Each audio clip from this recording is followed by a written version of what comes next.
The scandal was not that Margaret Truman received a bad review. The scandal was that her father answered it from the White House. December 5, 1950. Constitution Hall, Washington, D.C. The hall was packed. The program was printed. The critics were seated. President Harry S. Truman was in the audience. So was British Prime Minister Clement Attlee. Margaret Truman walked onto the stage. She was not signing a law. She was not giving a campaign speech. She was not waving from a balcony. She was there to sing. The room applauded. The next morning, Paul Hume of the Washington Post wrote the sentence that should have lasted one news cycle. He said Margaret's voice was pleasant but small. He wrote that she was flat much of the time. He said she still could not sing with anything approaching professional finish. Sharp, public, embarrassing, but still only a music review. Then her father read it. Harry Truman did not call a press aide. He did not ignore it. He did not let the paper die on the breakfast table. He reached for White House stationery. On December 6, 1950, the president wrote back himself. The letter was not polished. It was not diplomatic. It was not the careful voice of a head of state. It was a furious father writing with presidential ink. He insulted Hume. He mocked him. He warned him. He wrote that if they ever met, Hume would need a new nose and beef steak for black eyes. And just like that, Margaret's concert stopped being a concert. The critic became famous. The review became permanent. The daughter became harder to hear. The father, trying to protect her, made sure the whole country knew exactly what had been said about her voice. Then Margaret had to face reporters. She held a press conference and said the publicity would probably help sell tickets. It was a clever answer. A little funny, a little brave, also the kind of thing you say when the room is already burning and you would rather not be seen coughing. But the letter was only the first trap. Margaret would keep singing. The applause would become harder to trust. The review would follow her longer than the music. And years later, she would leave the stage for the page, then turn the White House itself into a murder scene. That is the story. Not whether Margaret Truman was a great singer. That question is too small. The real question is this. What happens when the most powerful father in America tries to save his daughter from humiliation and makes the humiliation impossible to forget? Because before the letter, before the scandal, before Paul Hume's name became part of her life, Margaret had already learned how dangerous applause could be. 15 million people had once listened, and that was the beginning of the trap. March 16, 1947. Detroit, a national radio broadcast. Margaret Truman stood with the Detroit Symphony Orchestra under Carl Kruger and made her concert debut over ABC's Sunday Evening Hour. A reported 15 million people listened. The White House switchboard received so many congratulatory calls that it was temporarily overwhelmed. That was not a small debut. That was a national entrance. A young soprano sang. The country listened. The phones rang. The White House noticed. It looked like triumph. It also set the trap. 15 million people were not simply hearing a new singer. They were hearing the president's daughter. Soon came Pittsburgh. Her first full-length concert was held at the Syria Mosque Auditorium. She received 9 curtain calls and sang 3 encores. The press praised her stage presence and her rapport with the audience. Then Los Angeles, August 23, 47, Hollywood Bowl. Margaret sang before approximately 20,000 people, with Eugene Ormandy conducting. Big orchestra, big crowd, big name, and behind her, always, a bigger name. Truman. In October 1947, her first concert tour began in Pittsburgh. In December, she sang at Constitution Hall in Washington, the first time her parents heard her perform publicly. A normal singer can have a rough night and move on. Margaret could not. If she sang well, the applause could be called courtesy. If she sang badly, the criticism became political. If a critic praised her, someone could suspect flattery. If a critic attacked her, someone could accuse cruelty. She kept working. In 1949, James A. Davidson became her manager. She began studying with Metropolitan Opera star Helen Traubel. That same year, she made her Carnegie Hall appearance and performed with the National Symphony Orchestra at Constitution Hall. Lessons, tours, radio, orchestras, Carnegie Hall, Constitution Hall. She was not pretending to be a singer. She was trying to become one. But every step raised the stakes. The more public the career became, the harder it was for anyone to treat her like a normal performer. And in 1950, the stage became even bigger. She made her first national television appearance on Ed Sullivan's Toast of the Town. Then she began another concert tour. The same tour that ended on December 5th at Constitution Hall. The date mattered. The city mattered. The audience mattered. Because by then, Margaret Truman was no longer entering the stage alone. She carried a father, a presidency, a newspaper industry, a country ready to turn one note into an argument. And one critic was about to do the simplest, most dangerous thing in Washington. His job. Paul Hume did not walk into Constitution Hall as a villain. He walked in as a music critic. He had a seat, he had a column, he had a job. Margaret sang Schumann, Schubert, and Mozart that night. The Washington Post later identified that program in its obituary of Margaret Truman Daniel. The audience gave her friendly applause. The hall was full of Washington names. The president sat inside the room. Clement Attlee sat inside the room. Hume listened. Then he went back to the newspaper. The next morning he wrote. He did not write as if she were a cabinet official. He did not write as if she were a diplomatic guest. He did not write as if her last name gave her pitch protection. He reviewed the voice. And he was blunt. He said the voice was pleasant but small. He said she was flat a good deal of the time. He said she lacked professional finish. Cold? Yes. Uncomfortable? Very. But still a review. In a normal city, it would have been read, argued over, clipped by a few people, and forgotten. Washington did not forget it. Because Hume had touched the wire. Not just a singer, not just a concert, not just a voice. The president's only daughter. By lunchtime, people could debate whether Hume had been too harsh. By evening, they could debate whether he'd been brave. But once Truman answered, Hume became something else. He became the critic the president threatened. Time later covered the episode under the headline, The Letter, describing Hume's review, the presidential response, and the stories spread after word of the letter reached the press. That is the first reversal. Hume reviewed Margaret. Truman made Hume famous. The critic had done his job. The president made the job look dangerous, and Margaret was stuck between them. She did not ask Hume to write it. She did not ask her father to explode. She did not ask the press to carry the story across the country. She sang. That was all. But after the review crossed the White House desk, the story changed owners.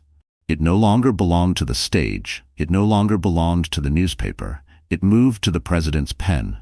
And that pen was about to make one bad review last far longer than any song from that night. The object was small. 2 sheets of White House stationery, an envelope, a presidential signature.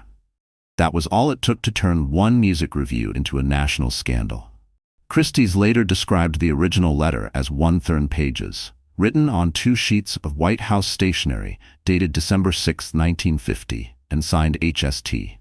The letter did not sound like a statement. It sounded like a man looking for a fight. Truman called the review lousy. He mocked Hume as an 8-ulcer man. He called him frustrated. He said Hume was off the beam. Then came the line that made the letter impossible to ignore.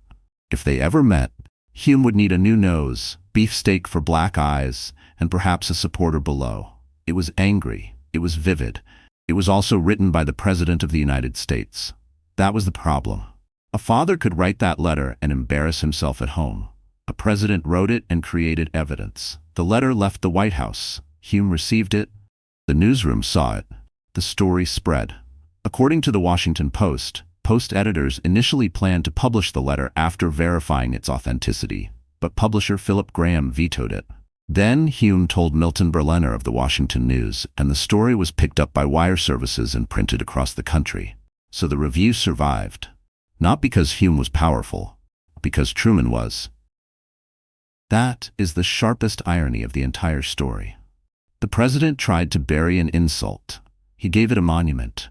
The original letter did not go into Truman's papers because it had been sent to Hume. Hume sold it in 1951 for $3,500. It later passed through private collections, and a copy even hung in President Bill Clinton's office. A concert program faded. A note from the president became collectible. A daughter's voice became attached to a document. That was the damage. Margaret did not lose the room because she missed a note. She lost it because her father made the note impossible to forget. And after that, she still had to keep performing. That may be the cruelest part. The letter could become an artifact. Margaret had to walk back on stage. The letter had gone public. Washington was talking. The newspapers were printing. The Critic had a story. The president had a temper. The daughter had a schedule. Margaret could not disappear. She was on tour. Time reported that when she first heard about the letter while in Nashville, she refused to believe her father would use that kind of language. She said Hume was a fine critic and had a right to write as he pleased. Then the White House confirmed the letter was real, and Margaret withdrew behind a no comment. That is a painful little sequence. First, disbelief, then confirmation, then silence. A few days later, she handled reporters more practically. The Truman Library Institute notes that she held a press conference and said the publicity would probably help sell tickets. Good line, smart line. But it did not fix the room, because now every concert carried baggage. A critic could not review her without remembering the letter. An audience could not applaud without knowing the story. A newspaper could not mention her voice without dragging in her father. A ticket buyer could come for music or for scandal. Margaret kept going. She continued touring. She made radio and television appearances. She worked with NBC after her father left the White House. She hosted programs and interviewed public figures. But the music had been marked. The label hardened. The president's daughter. The bad review. The angry letter. A lazy public loves a short label. It saves time. Margaret could not outsing the letter. No matter what she sang next, the country had already learned to hear the scandal first. That is why the next move mattered. She did not win back the room with one perfect concert. Life is rarely that generous.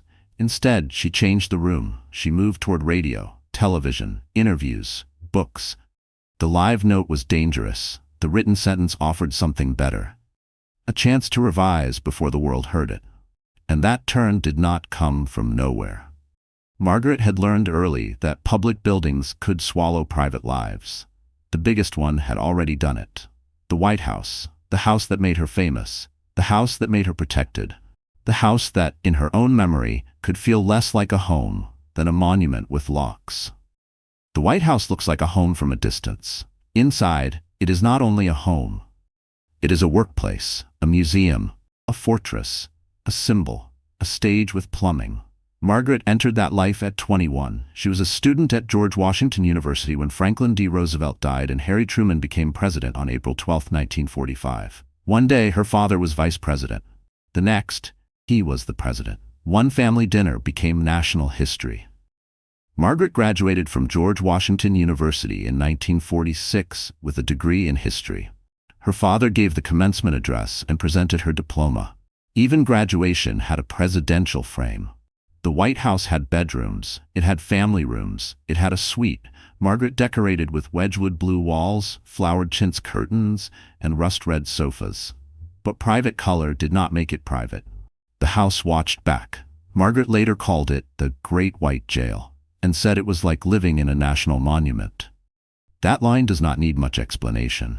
A jail can have columns, a jail can have chandeliers, a jail can have tourists outside the gate. Then came the house itself turning unstable.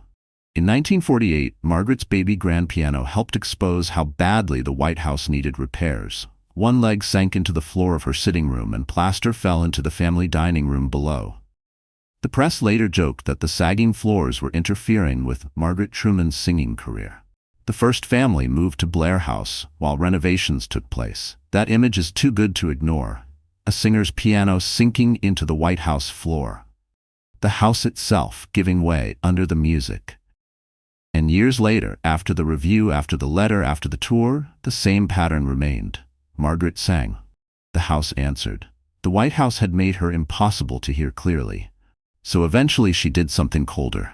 She took the same kind of house, the same world of polished rooms, official smiles, private pressure, and public danger, and turned it into murder material. Not with a microphone, with a typewriter. The stage had exposed her. The page would give her a door. And when she opened it, the first room waiting on the other side was the White House again. Only this time, someone would be dead. In 1980, Margaret Truman published Murder in the White House. That title was not just clever. It was revenge with a dust jacket. The president's daughter, who had once been swallowed by a White House scandal, took the same house and made it a crime scene. Not a memoir, not a polite family reflection, a murder mystery. Britannica identifies Murder in the White House as the first book in her capital crime series. Later titles moved through the Supreme Court, the Smithsonian, the CIA, the National Gallery of Art, the Pentagon, and Ford's Theater. That is the second act. She did not escape Washington. She rearranged it. Room by room, the White House became a plot. The Supreme Court became a setting. The CIA became material. The Pentagon became a title. The FBI became a doorway for another murder. The woman once trapped inside public rooms began controlling fictional ones. In Murder in the White House, a Secretary of State with a shady past is found strangled in the family quarters of the White House. The Washington Post noted that the book became a bestseller and that paperback rights alone brought $200,000. That is not a footnote. That is a reversal. A critic had once judged her performance. Now readers bought her plot. A stage had once exposed every missed note. Now a book let her decide where the body was found, who lied, who opened the door, and who got the last word. No orchestra, no pitch problem, no president writing angry letters to defend her draft, just her name on the cover, and the setting that had once made her life public became useful. Washington institutions gave her titles. The White House gave her atmosphere. The old rooms gave her power. The move was almost surgical. She did not argue with the old scandal. She built a shelf beside it, and that shelf kept growing. The singing career had put Margaret in front of rooms that decided whether she was good enough. The mystery novels put Margaret behind the door, deciding what the room was hiding. That is why this chapter matters. The story does not end with a review. It turns. The daughter, once defended too loudly by her father, found a quieter way to answer. She changed weapons, and once she had the pen, Washington became her territory. Margaret Truman did not write one Washington mystery and stop. She kept going. The Truman Library lists a long run of capital crimes novels. Murder on Capitol Hill, Murder in the Supreme Court, Murder in the Smithsonian, Murder on Embassy Row, Murder at the FBI, Murder in the CIA, Murder at the Pentagon, Murder at the National Gallery, Murder at the Library of Congress, Murder at Ford's Theater, and more. That list reads like a tour of American power with a body in every room. Capitol Hill, the Supreme Court, the Smithsonian, the CIA, the FBI, the Pentagon, the National Cathedral, the Watergate, the Library of Congress, K Street. She turned Washington into a map of closed doors. This is where Margaret becomes far more interesting than the old joke about her singing. The stage had given her one dangerous room. Writing gave her dozens. She knew how power behaved in hallways. She knew the difference between public ceremony and private strain. She knew what it meant for a family to live under inspection. So she used that knowledge, not as confession, as plot. A stranger could read her books for the mystery. But behind the titles was a woman who had learned the cost of being watched. The Washington Post said she wrote almost 24 murder mysteries from 1980 until her death, and that the series moved through Washington institutions again and again. That is endurance. Not one lucky book, a second career. A long one. And it began with the exact city that had once trapped her inside someone else's headline. There is a dry elegance in that. The same Washington that turned a music review into a political scandal later became Margaret's working material. Harry Truman used one letter to defend one night. Margaret used book after book to take the rooms back. It was not loud. It did not need to be. A murder mystery does not shout. It closes the door, dims the lamp, and lets the reader realize something is wrong. That suited Margaret better than the concert hall ever did. On stage, a mistake escapes. On the page, a secret waits. And by the time she had built that shelf of books, Margaret Truman was no longer just the singer from the Hume Review. She had become a keeper of rooms, and then, more directly, a keeper of memory. Her next job was not to escape the Truman name. It was to decide how much of it history would be allowed to simplify. Margaret Truman did not abandon the family name. She turned toward it. She wrote Harry S. Truman. She wrote Bess W. Truman. She wrote First Ladies. She wrote White House Pets. She edited Letters from Father and Where the Buck Stops, collections tied to the Truman family's personal correspondence and Harry Truman's private writings. That is a different kind of authorship. Not murder now. memory. And memory has its own locked rooms. A president can become a statue. A first lady can become a caption. A daughter can become one scandal. A family can be flattened into a paragraph. Margaret knew what flattening felt like. One review had flattened her. One letter had frozen her. So she worked with the record. Books, correspondence, family history, public interviews, library work, centennial committees. The Truman Library notes that she served on the board of the Harry S. Truman Library Institute and the Harry S. Truman Scholarship Foundation, and that she joined the executive committee for the Truman Centennial Committee in 1983 and 1984. That is not glamorous in the easy way. No orchestra, no scandalous letter, no headline with a threat, just work, sorting, writing, preserving, showing up. But for Margaret Truman, that may have been the real answer. Not proving every critic wrong, not rewriting one review, not becoming the singer America refused to question. The answer was larger. She became one of the people who decided what got remembered. That is power, quieter than the presidency, slower than a headline, more durable than applause. And there is one final irony. Harry Truman used White House paper in anger and made his daughter's humiliation last. Margaret used books, archives, and memory to make the family story larger than that anger. One was a blast. The other was a career. By the end of her life, the old scandals still followed her. It was easy to repeat, easy to laugh at, easy to turn into a lesson about Truman's temper. But it was not the whole woman. The whole woman had moved through music, radio, television, marriage, motherhood, journalism, adjacent public life, biographies, mysteries, and archival memory. She had been heard through her father. Then she learned to make readers follow her own sentences. And when the final chapter came, the clean headlines still tried to return. The bad review, the angry letter, the president's daughter. But there were other objects on the table now. A shelf of books, a body of work, a different voice. Margaret Truman Daniel died in Chicago on January 29, 2008. She was 83 years old. The Truman Library records her death in Chicago, and the Washington Post described her as Harry Truman's only child, a former concert singer, and later a noted author of Washington-based mystery novels. By then, the concert halls were long behind her. The bad review was old paper. Harry Truman was history. Paul Hume was history. The White House letter had become an artifact. But the story remained. That is the strange afterlife of scandal. It keeps what is easiest to repeat. A president's daughter sang. A critic said she could not sing well.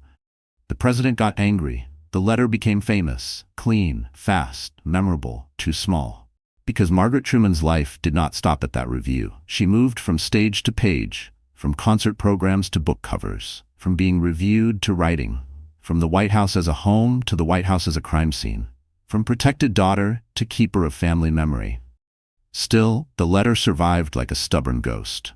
The Truman Library notes that the original letter did not remain among Truman's own papers because it had been sent to Hume. It was sold, collected, displayed, and discussed for decades. A performance disappeared. The letter stayed. That is the final insult. Margaret's voice faded from public memory, but the document defending it remained loud. And maybe that is why this story still works. Not because she was the greatest singer of her time. She was not. Not because every critic was unfair. They were not. Not because Harry Truman was a villain. He was a father who loved his daughter and lost control of the pen. The story matters because one sheet of presidential anger can swallow a woman's own effort if history lets it. So, the final image should not be Margaret frozen under Paul Hume's review. It should be three objects on a table. A concert program from Constitution Hall, a White House letter that made the review immortal, and a copy of Murder in the White House with Margaret Truman's name on the cover. One object shows the night she was judged. One shows the father who defended her too loudly. One shows the woman who found another way to speak. The letter outlived the song, but the books outlived the letter. And in the end, Margaret Truman was not only the president's daughter whose bad review became a scandal. She was the woman who took the house that drowned out her voice and turned it into a story she could finally control.